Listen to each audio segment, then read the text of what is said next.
In the winter of 1958, something was being held in a converted storage wing beneath a federal correctional facility outside Terre Haute, Indiana. We know this only because a man named Walter Kell spent 40 years of his life pretending he didn't. But in 2003, dying of emphysema in a veterans hospital in Evansville, Indiana, he sat up in bed, looked at his daughter, and said the sentence she would repeat to me, almost word for word, 20 years later. It didn't run, it walked. That's where this begins, not with an escape, with a walk. Let me tell you exactly what Walter Kell said happened, because the specifics matter more than the shape of the story. Kell was 26 years old in December of 1958, 3 years into a job as a correctional officer at a federal facility that, according to every publicly available Bureau of Prisons record from the period, housed only standard federal inmates, nothing else, no detention wing for anything unusual, no classified annex. That's the official record. Kell's account, given to his daughter Renee across 2 conversations in the final week of his life, describes something else entirely. He says that in October of 1958, a section of the facility's lower level, the old coal storage wing, decommissioned since the building switched oil heat in 1951, was quietly reopened, not by prison administration, by a team Kell never saw arrive and never saw leave, men in plain civilian coats who moved through the halls with a kind of unhurried authority that unsettled the regular staff more than any show of force would have. He says 4 guards, himself included, were reassigned to a rotating watch outside a reinforced door at the end of that wing, and told only that the assignment was classified, that questions would not be answered, and that pay for the extra shift would be handled separately from their regular bureau paperwork, off the books. He says he asked what was behind the door. He says the answer he got was a look, not words. He learned to stop asking. For 6 weeks, nothing happened. Kell describes long, cold shifts standing outside a door that hummed faintly, a sound he attributes to some kind of climate system running behind it, keeping whatever was inside at a temperature the rest of the facility didn't share. He says food trays went in twice a day, prepared separately in a locked kitchen he was never permitted to enter, and that the trays that came back out were untouched in a way that struck him even then as wrong.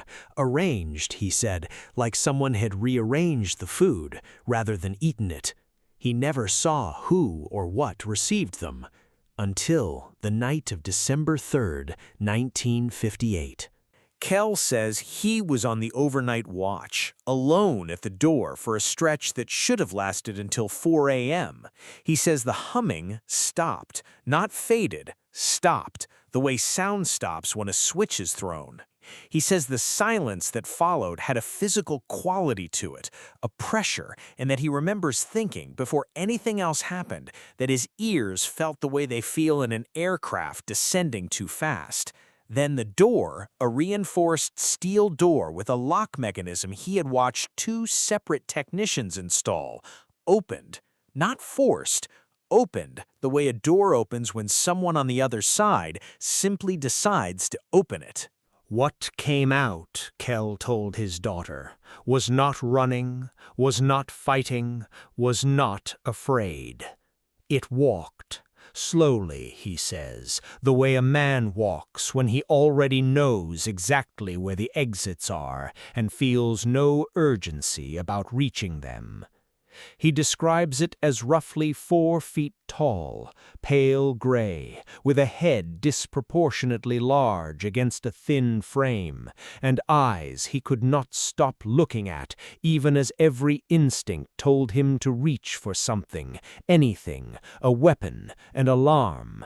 He says it looked at him, not with hostility, with what he described to Renee as mild attention, the way you'd glance at a piece of furniture in a room you were passing through. He did not raise the alarm immediately. He wants that understood, Rene told me. He insisted on that point, even in his last week of life, as though it still weighed on him 45 years. He says he stood frozen for what he estimated was almost a full minute, watching it move down the corridor at that same unhurried pace, before something in him broke loose and he triggered the wall alarm. By the time backup arrived, less than 90 seconds later by his account, the corridor was empty. No sign of forced exit, no alarm triggered at any of the facility's perimeter checkpoints. It didn't run, it walked, and then it was simply gone, the way Margaret Reyes' dying patient in a New Mexico hangar 11 years earlier was there and then, in her words, was not. Here is where Kell's account becomes something other than a strange memory from an old man's final days, because what happened in the hours after the escape is documented. Partially, imperfectly, but documented, in a way his personal recollection alone could never be. Rene Kell, going through her father's effects after his death in 2003, found a single sealed envelope in a fireproof box in his closet, unopened, addressed to no one, containing 4 handwritten pages dated December 4, 1958, the morning after. Not a diary entry, a statement, written in the disciplined procedural language of a man documenting something for a record he suspected would never officially exist. I have read a photocopy of those pages. The handwriting is controlled, upright, the handwriting of someone deliberately keeping his hand from shaking. The statement describes the immediate aftermath. Kell writes that within 20 minutes of the alarm, the same men in plain coats who had never introduced themselves arrived and effectively took over the facility's internal operations for the remainder of the night. He writes, and this is the detail that stayed with me longest, that the man interviewing him did not write anything down. Nothing. No notepad, no recorder, nothing. He asked, he listened, and when Kell finished, he simply said, "You understand this didn't happen." Not as a threat, Kell writes, but as a statement of fact, the way you'd correct someone's arithmetic. The 4 guards were reassigned within the week. 2 to other federal facilities. 1 retired early with a pension adjustment Kell describes is unusually generous for a man his age, and Kell himself transferred to an administrative post that kept him inside the building, but nowhere near the lower level again. He writes that the coal storage wing was resealed within days, and that when he walked past it months later on an unrelated errand, the reinforced door was gone entirely, replaced by ordinary drywall, painted to match the corridor as though it had always been solid wall. He writes, "There is no door anymore. I checked. There was a door." 4 words that carry more weight than anything else in those 4 pages. There was a door. I want to pause here on something that runs through every account I've gathered for this channel, because it surfaces again in Kell's testimony with an almost eerie consistency. The absence of paperwork isn't incidental, it's the signature. A federal correctional facility in 1958 generated documentation reflexively, redundantly, the way any large institution does. Shift logs, incident reports, personnel transfer records, maintenance requests for a door that apparently no longer exists. I filed a Freedom of Information request in 2022 for any Bureau of Prisons incident reports from that facility for the period of November through December 1958. What came back 18 months later was a single line stating that records for that period had been transferred to inactive storage and were not available for retrieval. Not destroyed, transferred, available in principle to someone, for some reason, at some point, just not to me and not now. Kell was not the only guard on that rotation. I want to walk through what happened to the other 3, because the pattern that emerges once you assemble them side by side is difficult to read as coincidence. The first, a man named Louis Draper, transferred to a facility in Marion, Illinois, and by all available employment records retired quietly in 1979 after 21 years of otherwise unremarkable service. Draper died in 1994. I was unable to locate any surviving family members willing to speak, and the one distant relative I did reach, a niece in Springfield, told me only that her uncle had, in her words, gone strange after some transfer in the late 50s, becoming a man who kept his blinds closed year-round and never once discussed his years at Terre Haute, not at holidays, not when directly asked. She said he used to say one thing when pressed, always the same 4 words, delivered flatly and then followed by silence. It didn't run, it walked. The same phrase Kell used independently, 45 years apart, to 2 different family members who, as far as I can determine, never met each other and never compared notes. The second guard, whose name Kell's statement records only as Hobart, no first name given, appears nowhere in any Bureau of Prisons personnel index I have been able to access for that facility during that period. Not a clerical gap, a structural one. Every other staff member from that era, cooks, administrators, other guards, appears somewhere in the record. Hobart does not exist on paper. A man Kell worked beside, ate lunch with, stood watch with through 6 freezing weeks, has left no institutional footprint whatsoever. What does it mean to erase a person that precisely? Not to make them disappear, to make them never have existed on paper in the first place. The third, the one who retired early with a generous pension, was a man named Curtis Ames. Ames's case is different because Ames talked once, decades later, not about the escape itself, but about what came after.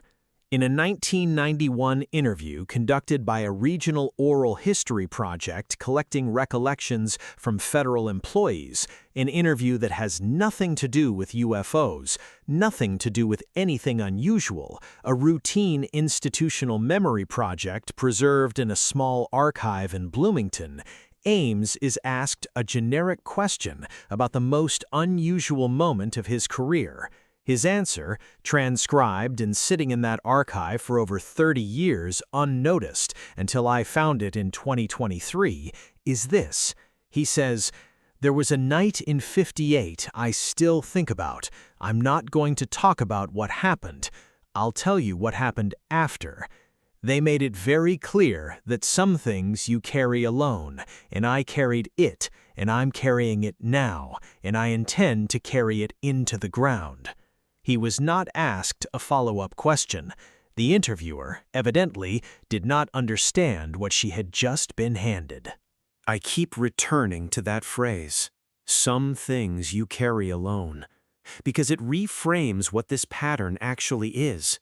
Not a conspiracy of silence enforced through fear, though there is fear in it, clearly.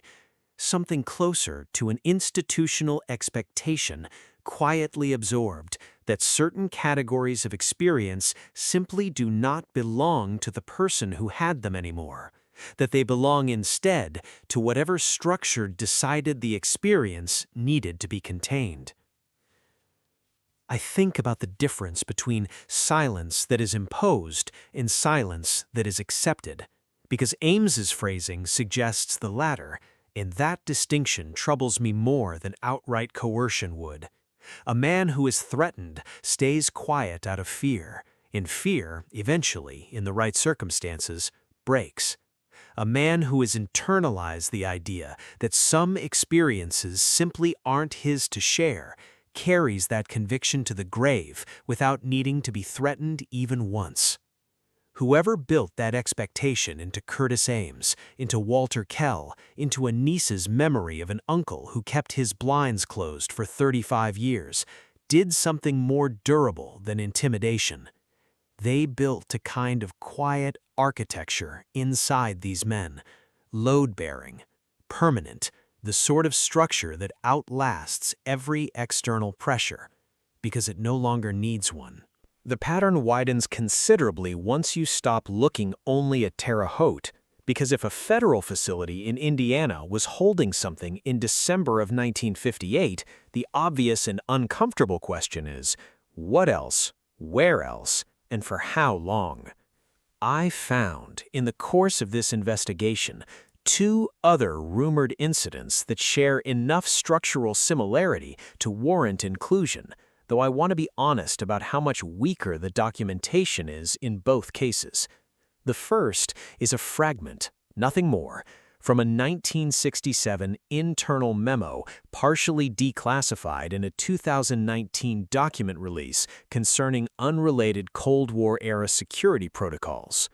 Buried in an appendix discussing containment procedures for what it calls, without elaboration, non-standard detainees, is a single reference to an incident at an undisclosed correctional facility in 1958, resulting in a full review of interior perimeter security across the federal prison system. No location given, no explanation of what a non-standard detainee is. The timing lines up with Kell's account almost exactly. The vagueness is either meaningless bureaucratic noise, or it's the closest thing to institutional acknowledgement this entire story has ever received. The second is a rumor, and I present it as exactly that, a rumor, circulating for decades in a small community of researchers focused on federal detention anomalies, concerning a similar loss of containment event in a facility in Kansas in 1971. I was unable to independently corroborate a single detail of it.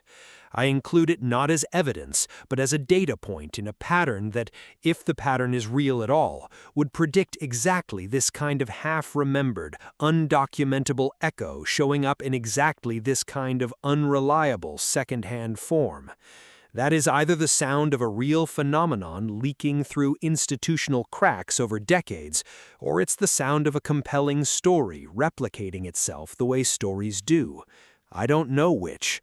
I am not sure the difference is as clean as I'd like it to be.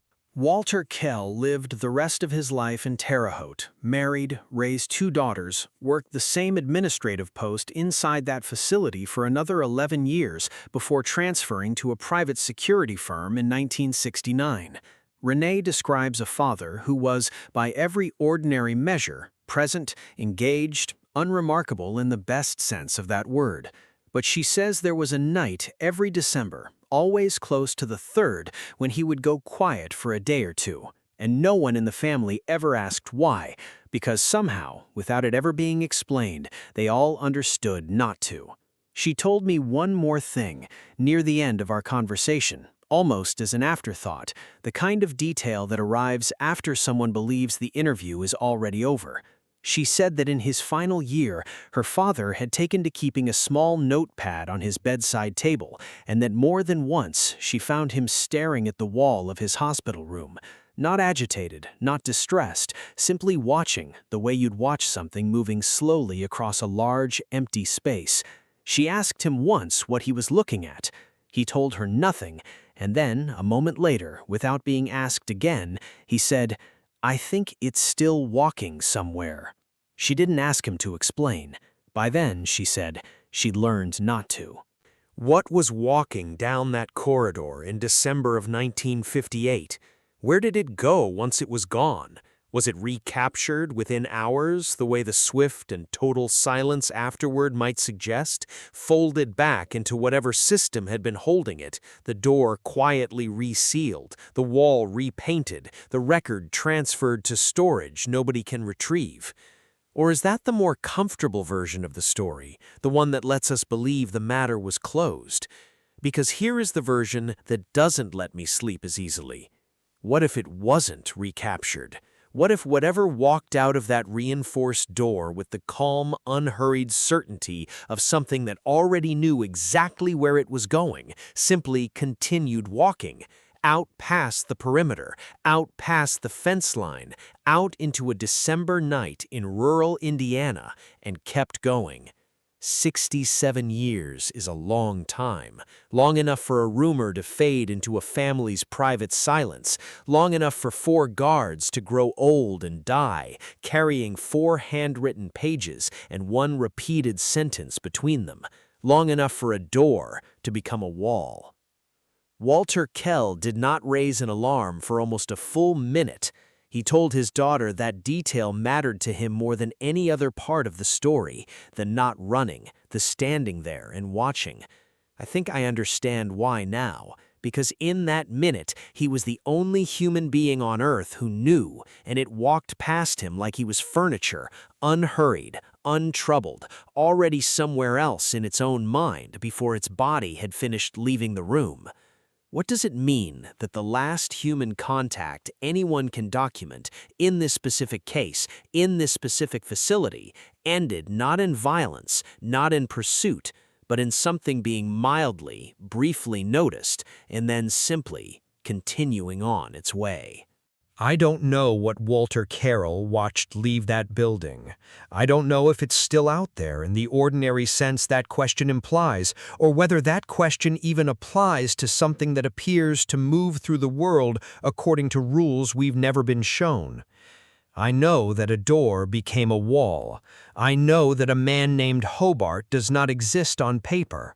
I know that 3 separate people across 3 separate decades independently reached for the same 4 words to describe the same 11 seconds of their lives, without ever comparing notes, without ever, as far as I can find, speaking to one another again.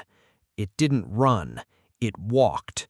And somewhere behind that sentence is the answer to a question none of us have been allowed to ask directly.